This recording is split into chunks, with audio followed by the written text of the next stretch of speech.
So hello, thank you, and welcome to PACCIN Chats. I'm Jerry Smith. I'm the Programs Chair at PACCIN, which is the Preparation, Art Handling, and Collections Care Information Network.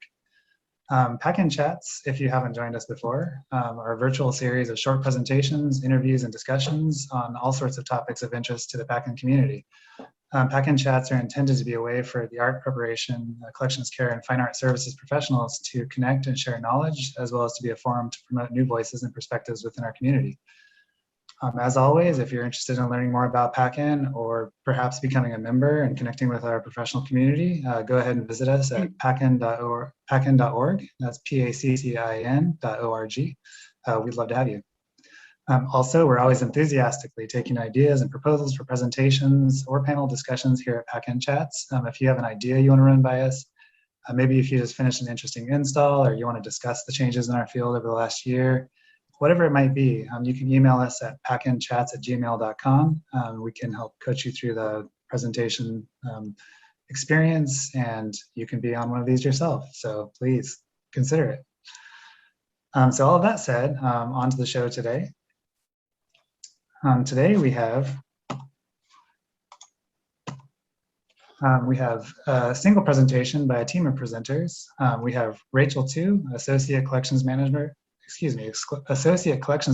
at the Los Angeles County Museum of Art, and her colleague at LACMA, Melinda Kerstein, Costume and Textiles Installation Specialist. They will be presenting about planning and installing costume and textiles exhibitions from start to finish. I also want to take a moment to introduce my co-moderator, Jim Williams, exhibition designer and preparator at the Kent State University Museum in Kent, Ohio. Jim joins us with considerable experience working with costume and textile exhibitions and will be helping me out on the Q&A and the discussion to follow. And Jim, if you don't mind saying hello to everyone. Hello, everyone. Thank you, Jim. So without further ado, I'll go ahead and hand it over to Rachel to start. I'm going to go ahead and stop sharing screen, and you can take it over.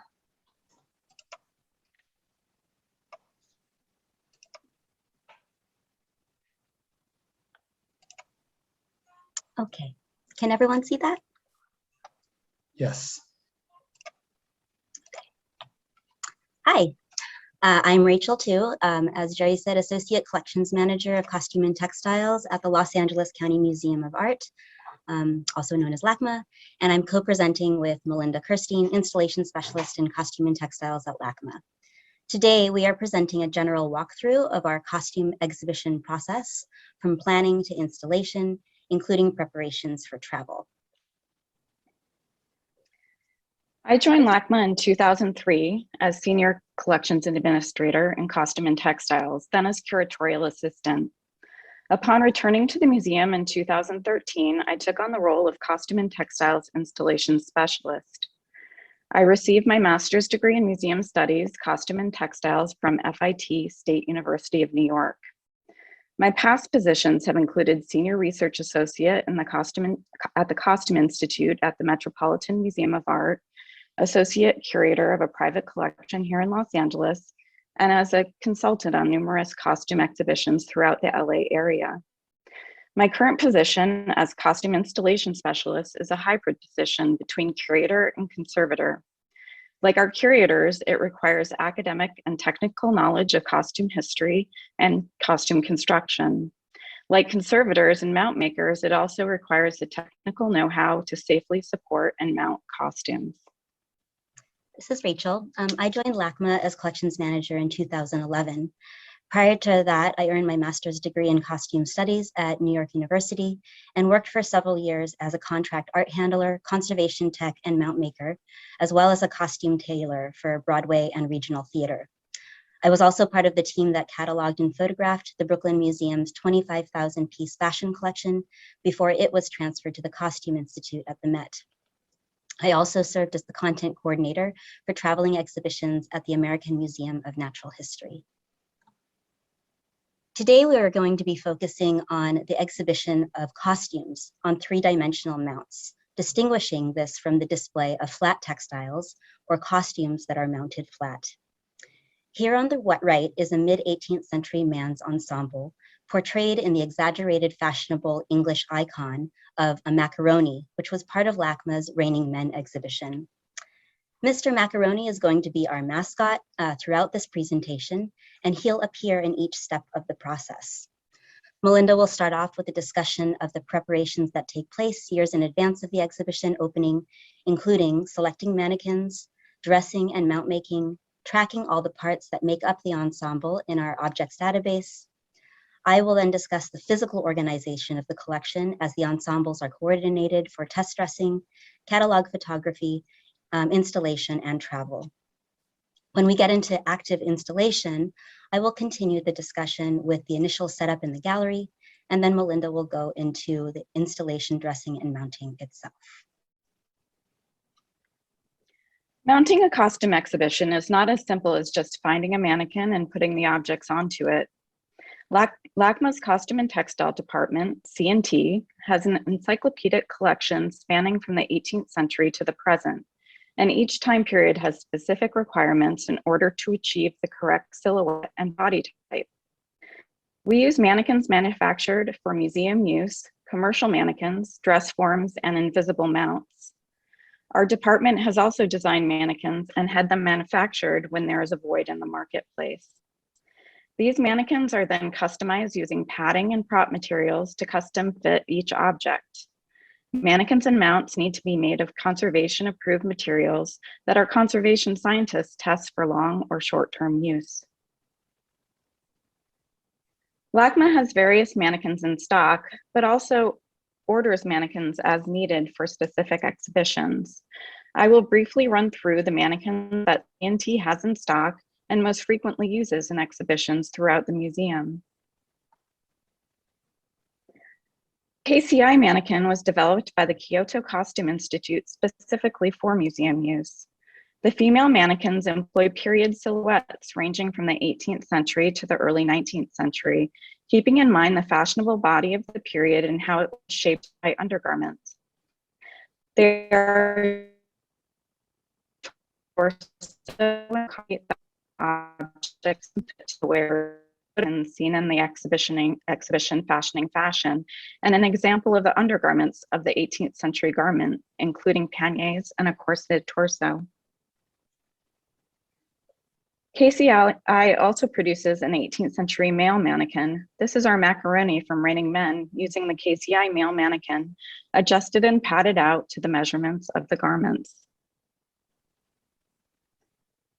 This is the Napoleon Goldsmith, developed in the 1980s by the Costume Institute at the Met for their 1989 Age of Napoleon exhibition.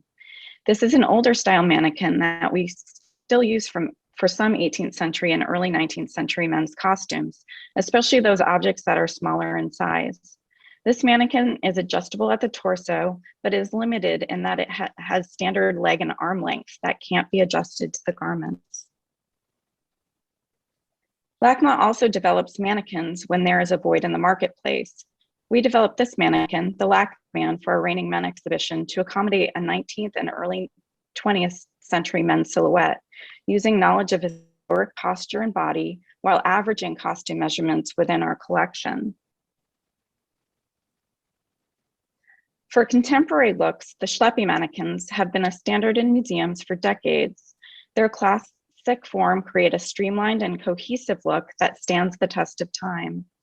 Even though the fashionable silhouette of the 20th and 21st century changes, much like we see in the KCI forms, there aren't any mannequins available on the market to accommodate these shapes.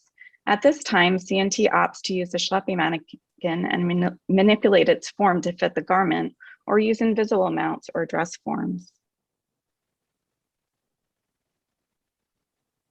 Here's a Schleppy mannequin padded out for a 1920s Chanel dress and on display at the Getty Museum.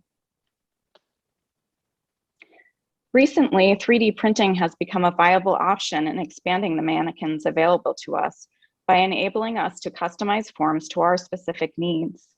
Our conservation staff has tested the materials used in the printing process and has approved them for museum display. Here we see 3D printed mannequins based on a designer's runway presentation and their initial computer renderings. We are excited about using this new technology to hone our presentations and hope to develop a mannequin for a 1950s silhouette soon.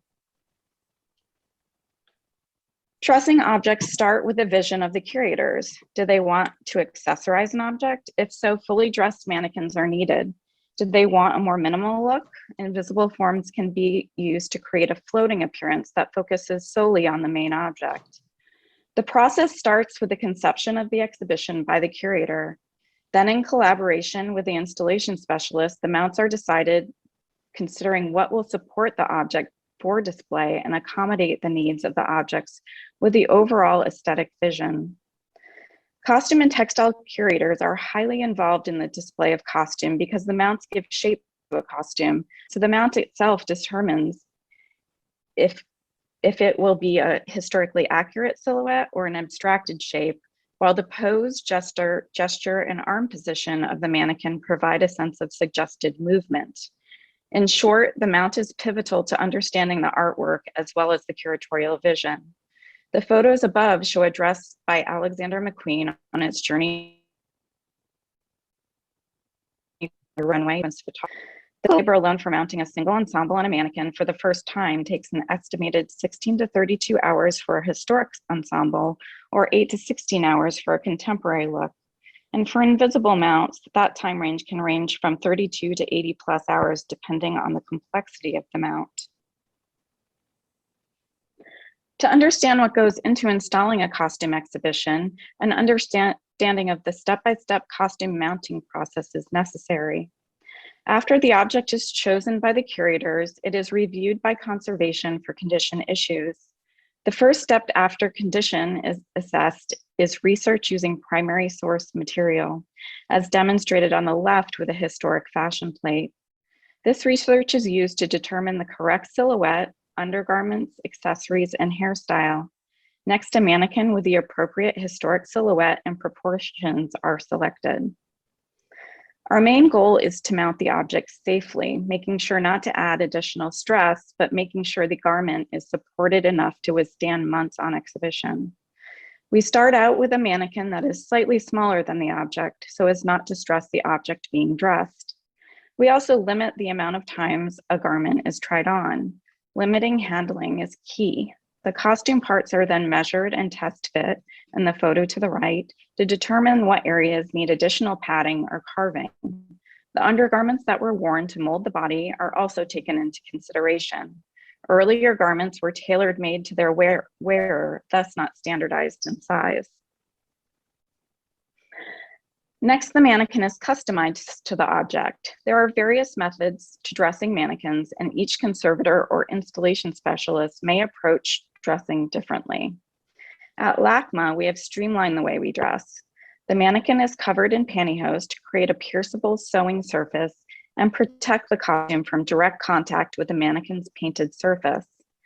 Keeping in mind how the undergarments of the period would mold the wearer's body, along with the garment's measurements, the understructure is created by padding areas that need to be built up with polyester batting.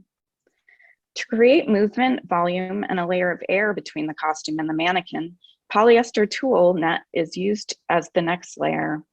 As a side note, once a mannequin is padded out for photography, everything is sewn down so it does not move or shift. The padding is now part of the ensemble's assigned mount and will stay attached to the mannequin throughout photography, display at LACMA, and all touring venues if the show travels.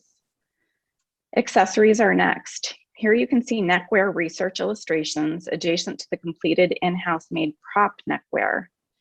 Even if we have original accessories in the permanent collection, often we will make replicas of things like neckwear and cuffs, which usually require significant manipulation to style properly and would thus be too stressful to the original objects. The costume is then mounted on the mannequin. After installation and gallery lighting, final adjustments are made and the object is styled to take optimal advantage of the light and pose. The final fine-tuning is essential as it helps bring the costumes to life. It isn't only historic costume that needs padding, even costume that is contemporary needs to be filled out to accommodate its size and shape. At times, commercial mannequins are cut down and customized to fit. Here is an Alexander McQueen suit from the Getty exhibition, Icons of Style. We also use forms to dress non-fashionable dress, such as costume for the stage and screen. Here we had to support and fill out costumes for the LACMA exhibition, Chakal, Fantasies for the Stage. As stated before, when accessories are too fragile or missing, we make in-house prop accessories to complete a total look. Here we see a mask that was replicated for the Chagall exhibition on the left, using the original on the right that was too fragile for use. Here are sewn and painted gloves, socks, and shoes. And here a pair of boots that were painted to blend with the original costume. Felt invisible mounts are generally used when curators want to feature a single costume without additional accessories and without the distraction of a mannequin. Invisible mounts are very time-consuming due to the fact that they are hand-patterned and sewn in-house. In some instances, such as with swimwear or other fitted garments, a pattern must be taken from the costume itself. In other instances, the shape may be taken from a standard dress form or a customized padded out form. This slide illustrates the process of making a felt mount and shows how the multi-step process takes time and skill. In this instance, a mannequin had been padded out to fit the object. Then a pattern is draped out of muslin, transferred to pattern paper and trued. The pattern paper is then transferred to the industrial grade felt, cut out and hand sewn on the inside and outside of each seam. C&T also uses Stockman dress forms and T-stands. These forms, like the invisible forms, allow objects to be displayed without additional accessories and create a more abstract look. These are some examples from the Power of Pattern exhibition.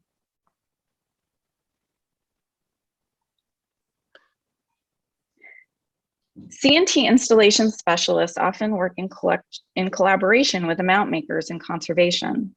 A mount maker is assigned to each exhibition and aids in making mounts for accessories such as shoes and hats, but also helps problem solve specific mounting requirements that arise.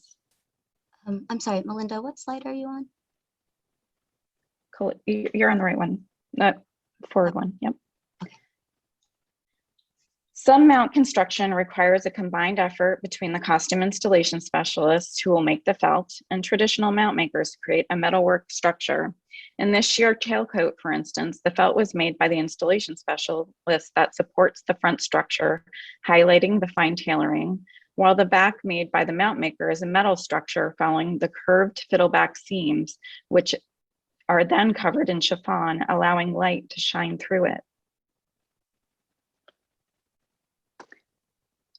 This costume was another collaboration between installation specialist and mount maker that incorporated a felt mount with a need for an interior metal exoskeleton and movable wall mount. This costume was exhibited at the Tate Modern in London. Mount makers also assist in exhibitions and accessories to the mannequins, in custom mounts for objects needing special accommodations, like these pants that are footed secured for waist. In another example, the black hat is secured safely to the mannequin's hand using a black metal fixture. To sum up the previous slides, dressing a costume is a complex process that incorporates knowledge of costume history and the tenets of conservation. The exhibition dressing budget is planned years in advance. Because of the lead time in exhibition planning, a period of 1 to 3 years, the costume cannot remain on the mannequin for the full duration from the selection of the ensemble parts to final exhibition without causing undue stress and damage to the artworks. In addition, gravity would add to its appearance and would make the artwork look limp and tired. Thus, the mannequin must be dressed and undressed at least 3 times for test fit, catalog photography, and exhibition. LACMA uses the museum system, TMS, for our objects database, and it has become integral to keeping all the elements in an ensemble tracked and accounted for.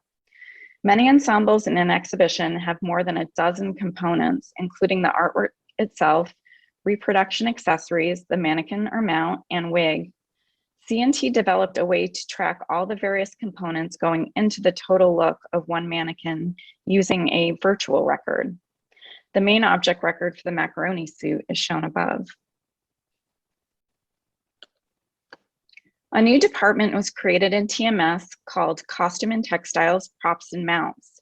Every part, including the mannequin or mount, props, wigs, and accessioned objects are cataloged, given a number, and linked to this record and can be tracked using this record without affecting the museum's overall art count. Research images, including research that is done by both the curators and installation specialists as inspiration, and to create the final look, is attached to the record, and collections management, registrars, and preparators can enter exhibition-specific information, such as notes on dressing, packing, and installation. Here you can see the sub-department at the top, the virtual record number, the exhibition group, along with all the artwork, props, mannequin, and wig associated with the exhibition group in one record.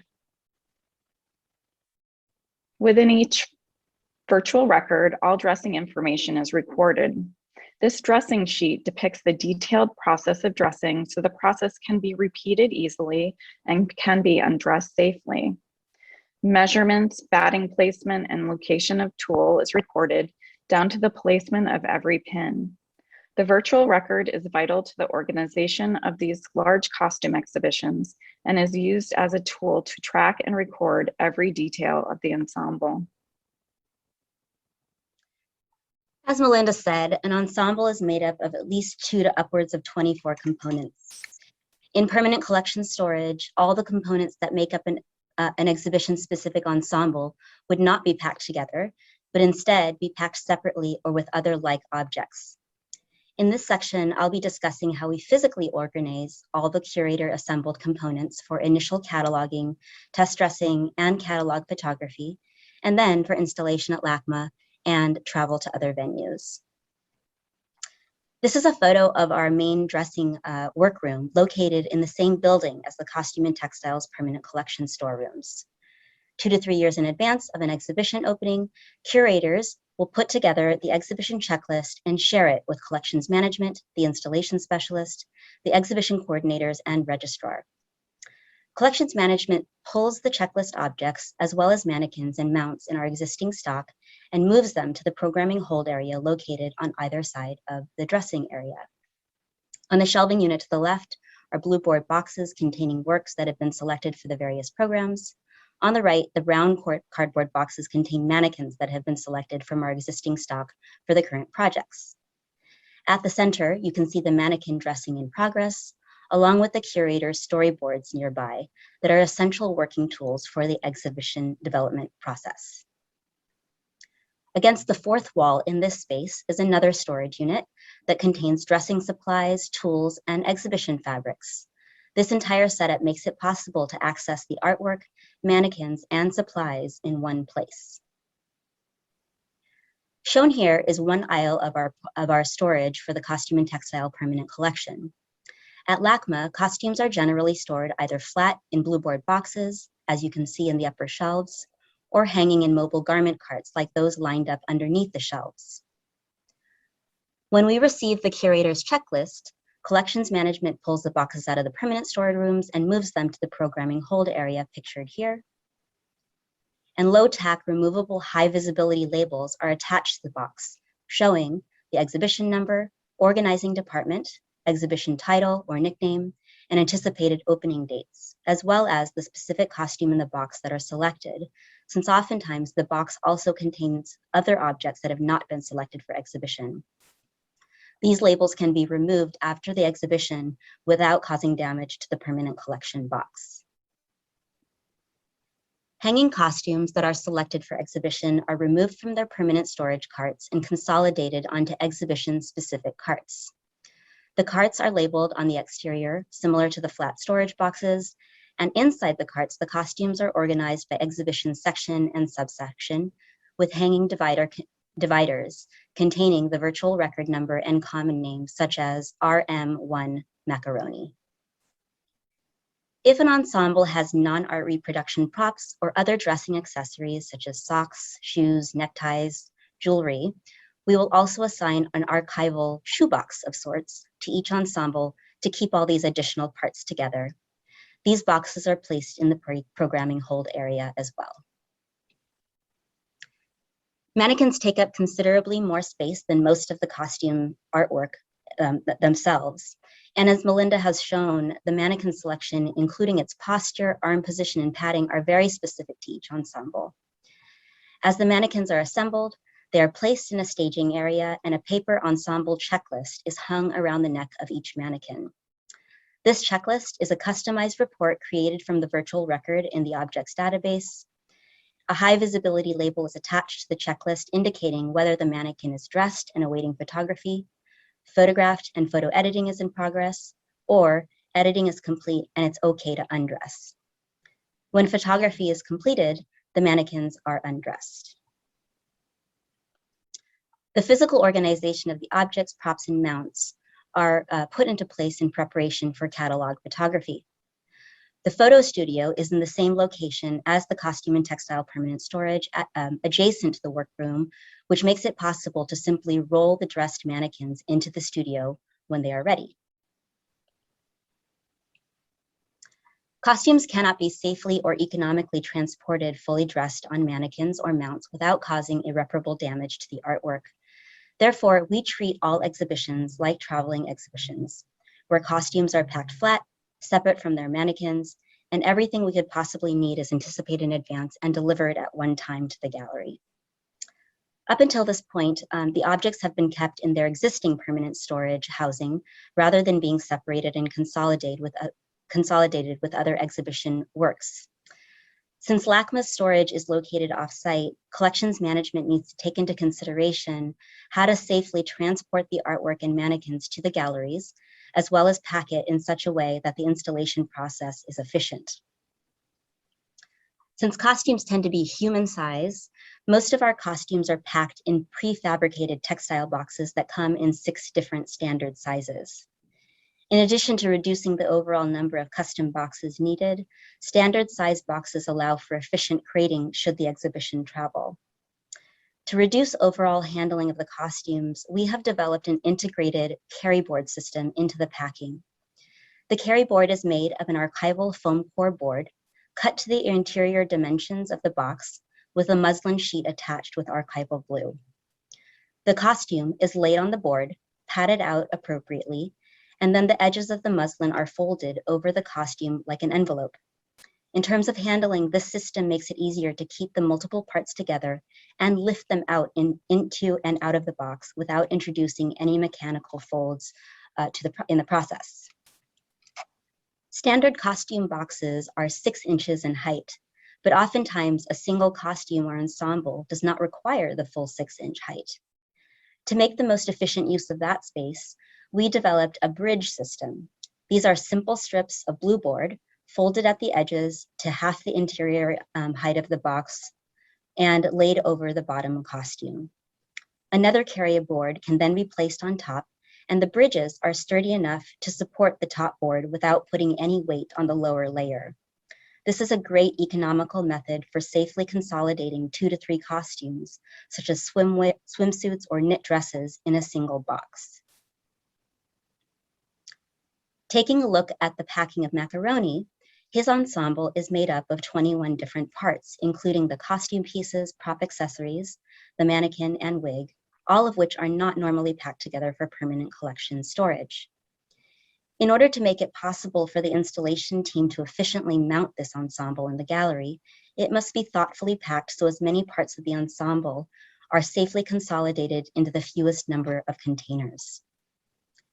In the photo to the left, this is how the costume is layered in one standard costume box, and it contains all except the mannequin, the wig, and the sword. Here is an example of how we pack our mannequins. Unlike the blue board boxes, these boxes are custom made, but again, because we are dealing with human-shaped mounts, we have developed 2 standard size boxes for our mannequins, making local trucking and crating estimates easier. These are made up of double wall cardboard, and in this example, the interior is lined with ester foam. We have started storing all of our mannequins for permanent storage in these boxes, so we hope to change to a higher quality ethafoam that won't degrade as rapidly, and change the foam to customized cradle mounts so we can do away with bubble wrap and tape when budget permits. Each box contains a plywood mannequin base and the hardware specific to the mannequin at the bottom. To reduce the chances of damage to the joints of the mannequin during transport, detachable limbs, such as hands, head, and arms, are disassembled and packed separately. However, since the mannequin has already been custom padded to the ensemble, primarily in the torso, it must remain attached at the waist. You can see here that foam dividers are glued to the interior walls to create compartments for the smaller parts. Plastic bags with newspaper print fill the void at the top, and then a final layer of foam and cardboard are laid over the top, overall before the lid is closed. Wigs are also packed in mannequin boxes, again to make creating specs easier. Each wig is secured to a styrofoam head, which sits on a plastic base. The base is screwed to a plywood board that is cut to the interior dimensions of the overall box, and a Tyvek sheet is wrapped around each individual unit. And here you see 12 wigs packed together and the exterior labels indicating the ensemble that they go with. When we are trucking across town, there is no need for the additional expense and storage of crates. Using a system that we developed during LACMA's collection move, the packed boxes are loaded onto racks like the one shown on the left. They are made out of standard off-the-shelf warehouse racking, like you might see in Costco, and they're put on wheels. 4 units fit perfectly with a little wiggle room on a tractor or high cube trailer, and can collectively hold as many as 132 costume boxes in a single load. The mannequin boxes are palletized and sent to the galleries in advance of the artwork so that the prep team can assemble the mannequins and have them ready before dressing begins. Depending upon the availability of space in the galleries or at the museum in general, it may require staggered deliveries of mannequins and artwork groups based on the exhibition installation order, which are determined in advance by the registrar and curators and communicated to collections management so that they can do the load planning. Coming back to Macaroni, these photos show how Macaroni's 4 boxes, one for the mannequin, another for the consolidated ensemble parts, one for the sword, and another for the wig, were packed and crated for travel. As you can see, when it comes to costume exhibitions, packing boxes by like dimensions, rather than trying to pack a single ensemble into one crate, is far more efficient space-wise. But it also means that during installation, when you're dealing with 40 to 50 crates, it takes a great deal of coordination to ensure that all 4 of the containers in these crates are simultaneously accessible in order for the gallery installation to be efficient. Now that the trucks are loaded and on their way to LACMA, we'll move on to the installation itself, beginning with setting up in the galleries. The C&T team worked with a company that makes road kits for band tours to develop these custom road kits shown here that contain all the supplies and equipment the installation team will need on hand, both in our own galleries and on the road. The case on the left is our office kit that has a detachable table, and the kit on the right contains all dressing supplies, tools, and mounting supplies needed to dress and install in the exhibition. Pictured here are our customized Morgan stacking dollies and mannequin bases.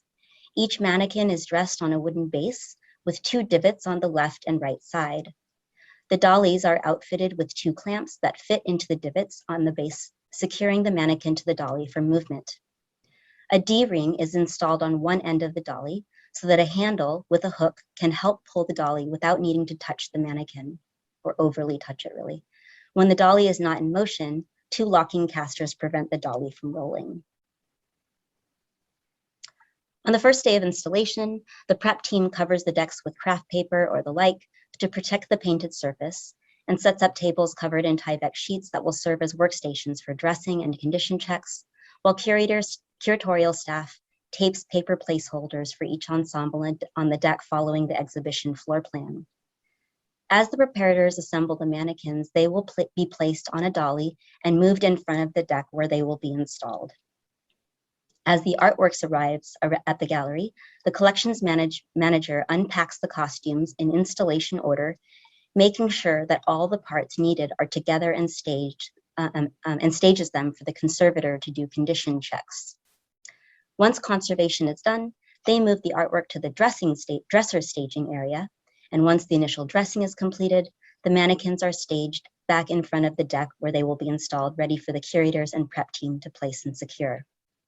Movement from each of these staging areas is largely facilitated by the prep team. As Rachel discussed, the installation process begins with the gallery setup and the movement of objects.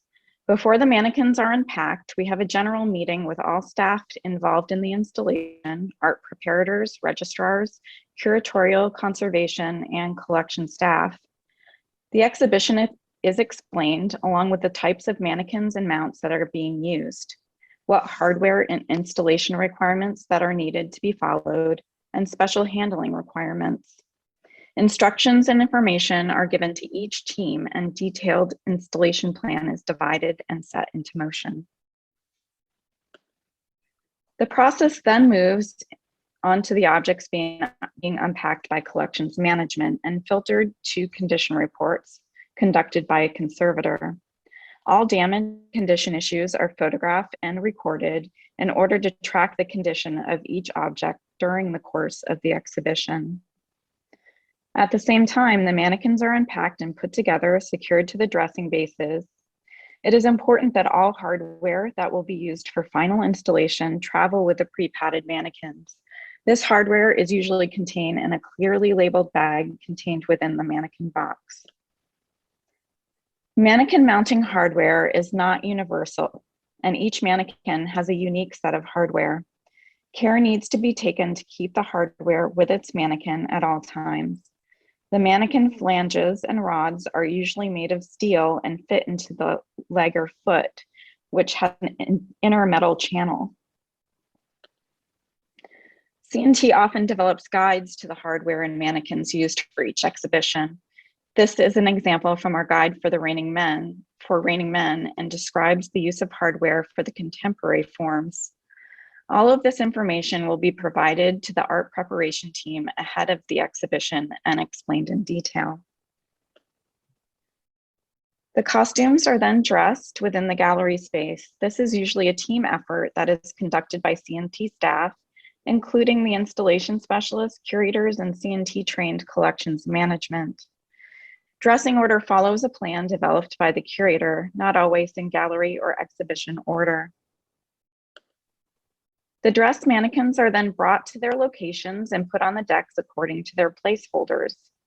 The curators work to place the mannequins in groupings and angling them to best show them off aesthetically and in accordance to the content and curatorial vision. This is an example of a floor plan where curators have mapped out the general placement on a platform. This is used as a guide, but the curators work within these parameters to best show the artwork. Because each mannequin has different hardware, they each have an individual method of installation. After placement has been plotted out, the mannequins must be taken off their dressing bases, keeping the placement and dressing intact, and secured to the platforms using 1.5-inch plywood screws. A team of 2 art preparators and 1 C&T staff member is used to secure each mannequin to the decks after the curator has approved final placement. Our art preparation team developed this method of installing our LACMA mannequin in order to support its weight while drilling it down. A team of 2 art preparators and 1 C&T staff member is used to secure each mannequin to the decks after the curator has approved final placement. The team is careful to measure the placement so the curator's placement is not disrupted. This image shows secured mannequins. Display poles and flanges are painted the color of the deck prior to installation and fitted with a painted flange cover. Invisible mounts are hung from the ceiling with an API team and a cherry picker. Clean steel wire, not monofilament, is secured to the form inside of the mount using sew-in rings. These wires are hung via a laser beam and template to the ceiling and secured using eye screws. This is a very specific process. Precision is key in order to maintain the curator's angles and the balancing of the object. Additional wires can be secured to the floor platform if more stability is required. Mannequins need to be covered during the installation process in order to protect them from dust made during the exhibition. We use Tyvek capes and head coverings designed and sewn to our specifications. These covers are usually taken off during the final phase of the exhibition installation, lighting, and final adjustments. If labels are being used, they are installed by the graphics team at this point in the exhibition. This is done before the lighting process, so lights can be directed towards the text. The curator works with the lighting designers and conservation to light the objects aesthetically, keeping in mind details they would like to highlight. Conservation sets the maximum light levels, usually 5-foot candles, to protect the objects from light damage during exposure. After the piece is lit, the installation specialist assesses each piece and does final adjustments, making sure to minimize wrinkles and adding tool to fill voids and puff bows, perfecting the overall look.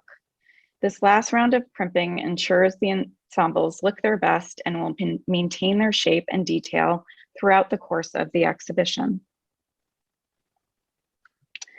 Thank you for listening to our presentation. We welcome any questions or comments.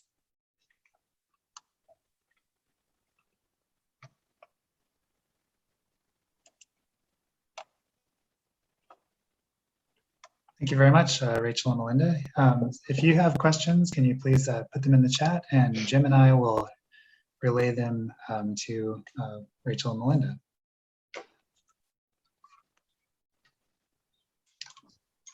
I want to go ahead and go ahead, Jim.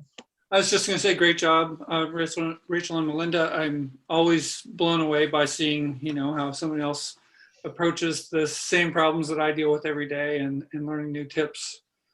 So it was terrific presentation. Thank you. So the first question that I'm going to throw one in and then follow it up with one from Caitlin, because it's about the 3D printed mannequins that you're using.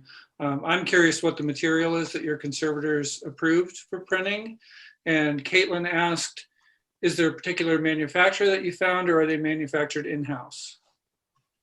It is a type of plastic. I would have to get the specifics of the plastic for you. But we use C&L mannequins, which is actually located in Orange County, so they're local. And I think there are various plastics that are used in the 3D printing process, but they gave us samples of what they use. And our conservation scientists tested it and approved it for long-term use. But I can get the specific type of plastic for you. But it's been really convenient to have them so close, because we can have a really interactive dialogue about what specifically we want in the 3D process. And also they can scan things for us and do various things. So that's been very convenient. All right, I'll go ahead and relay a question from Anne Frigina. How are you inserting the legs with the netting? Do you tie it down when inserting into a shirt or pants? Yes, actually, the netting, if I'm using in pants, I sew it around the top of the leg using a herringbone stitch. And then when I'm inserting it into the leg, I actually, it has a pantyhose layer underneath. So I will kind of bunch the net at the ankle using a closed safety pin, which after I dress it, I release the safety pin and take it out, so it's not there during the course of the exhibition. But that keeps it in place to keep the clothing parts on.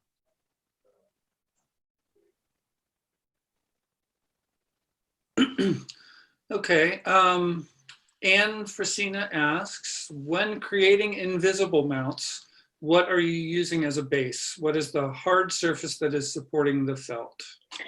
It's actually an industrial felt. It's about 1/4 of an inch industrial felt that we, again, had tested by our conservation scientists. And once we sew the mount, because it is a stable material, we can also use it as a storage mount if needed. So that's been really helpful because it can go straight from exhibition to storage on that mount if it needs that support. But we are not using Foz shape at this time. We use the industrial felt method. Melinda, do you recall the name of the company that produces the felt? If not, I can Sorry, I didn't mean to put you on the spot. That's totally okay. I don't remember Sutherland, anymore. that's what it is. Sutherland felt. That's it. Mm-hmm. Do you mind if I ask why you chose that over Foz shape? Is it? Foz shape, I have found, doesn't hold up for multiple venues, and you also can't, because it's a heat treated substance. I don't get the exact measurements I need. Either there's too much shrinkage or not enough, and it doesn't have a stable surface melting point. So certain areas can melt faster than the others, and it's just not specific enough. So we found that using the felt method, there's more support for the object. It also maintains its 3-dimensional shape for longer periods of time instead of just kind of folding into itself. We still use it for smaller accessories, but for like large garments, we prefer the felt method. Okay, one more follow-up is how do you sew the industrial felt? Like, is it easy to run through a machine, or do you have to have a special sewing? No, it's all hand sewn. So after the pattern pieces are cut out, it's sewn on the inside and the outside using basically like a baseball stitch on the inside and the outside. So yeah. Because of the stiffness of the felt, it requires using a curved needle. Mm-hmm. All right, I was going to relay a question from Brian. What do you suggest for long-term storage if the costume is excessively heavy? Excessively heavy. Well, I guess if it's not something that can support its own weight, there's a couple iterations, I guess. If it's something like a beaded dress, we have created something called like a pillow support, where we take a 7/8 inch batting and make a pillowcase out of Tyvek, and basically to the width of the garment or the box that it's going to be in, and that slides inside, and it helps to actually distribute the weight of the beading. So if that's what's causing the weight, then sort of distributing the weight is how we handle that with the pillow. If it's something that actually it's so heavy because it's embellished with like plates of metal or something like that, then we would probably make a cavity mount out of ethafoam and covered, depending upon the materials, either with stockinette or Tyvek. And it could either the mount itself could go onto a hanger and it would hang, or it would get some sort of base to fit into a custom box. I hope that answers your question. Caitlin Rumery asks, is all dressing done by LACMA staff, or do you ever bring in contract dressers? And then she followed it with, when a traveling exhibition ships, how many LACMA staff travel with a typical exhibition? And what roles do they cover during installation in another museum? Usually the dressing is done by LACMA staff, usually by myself. We have our curators also sometimes help dress, and we often have one part-time installation specialist that helps as well. When traveling an exhibition, we usually have about 4 staff members travel. It's usually a conservator, an installation specialist, a registrar or a collections manager. and a curator.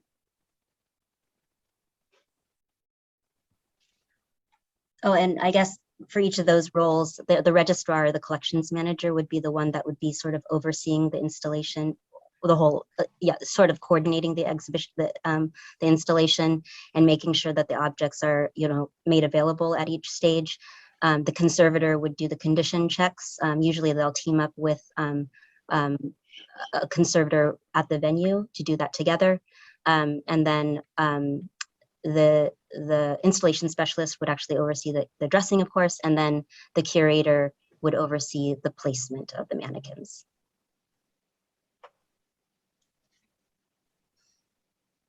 All right, we have a question from Megan Hansen. For invisible mannequins, how do you secure the wires to the form? On the inside of the felt, we sew in a ring onto the interior to 4 points, where we then attach the steel wire that will be projected to the ceiling.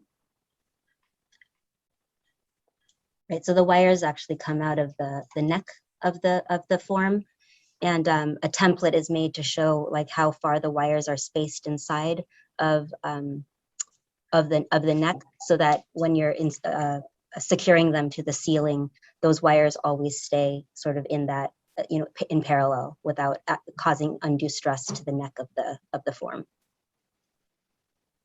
And they actually also help keep the form three-dimensional because of the 4 points that are going up. Can I follow up on that one and ask, how do you deal with seismic mitigation for suspended things? Do you anchor them to the base at the bottom as well, or just let them sway if something happens? We can. I mean, we do use steel wire, which is, very heavy and not monofilament because it can snap or stretch. So we have found with the 4 steel wires going to the ceiling, there's really no movement, even with like the AC going and things like that. There's really not any motion that happens. We have had a couple seismic incidents at LACMA while we've had invisibles up, and they have maintained their positions. The wires haven't snapped. There have been times when an object needs it, that we have also created additional wires coming from the bottom of the mount into the platform below.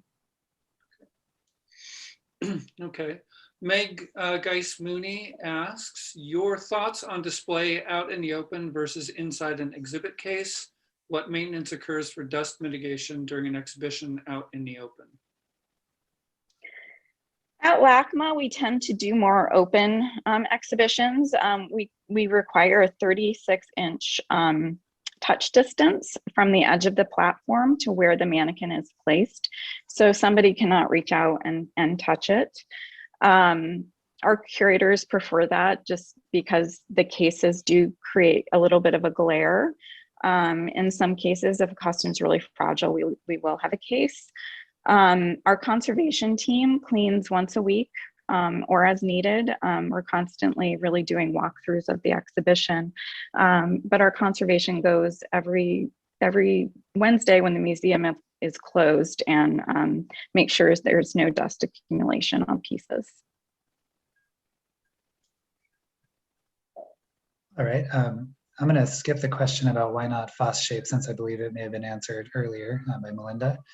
And you can follow up if you need additional questions to that. But I was going to ask about, is the felt body stuffed by anything? This is also from Meg Geis-Mooney. And to follow up on that, I think from Megan Hansen, do you use ethifoam to provide internal structure? The question is no, it's not stuffed with anything because it is a thicker felt and we're taking the pattern usually from the piece itself or from a padded out form. It really fits the object like a glove.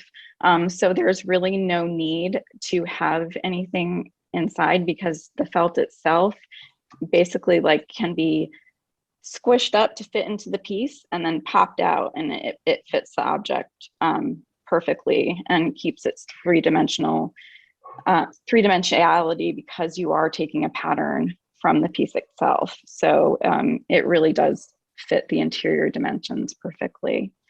As far as ethifoam, we do use ethifoam sometimes, and we also use a buckram material to make forms sometimes if they need like a really rigid body. I try to use felt as much as possible just because I feel like through pattern making, you are getting those exact specifications that you need. And with ethifoam and buckram, you're always kind of filling out the form outside of it.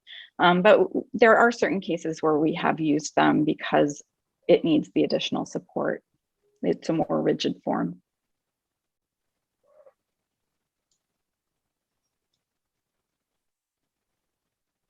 Okay, I know we're getting close to, it's 4 o'clock Eastern, so I know people want to wrap it up. And Rosina asks, do you take a pattern from the costume when it's dressed, or do you draft it flat? We draft it flat. For things like swimsuits or really tailored jackets, we take it from the interior of the jacket while it's flat on a table.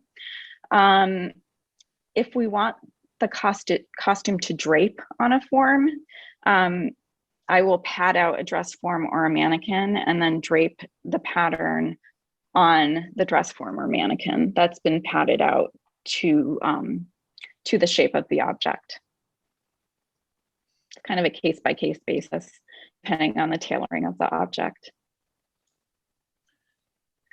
All right, I think I'll ask the final question, and then if anybody else wants to follow up with questions, they can email either Rachel or Melinda or paccinchats@gmail.com for anything else. The last question would be from Jay Smith.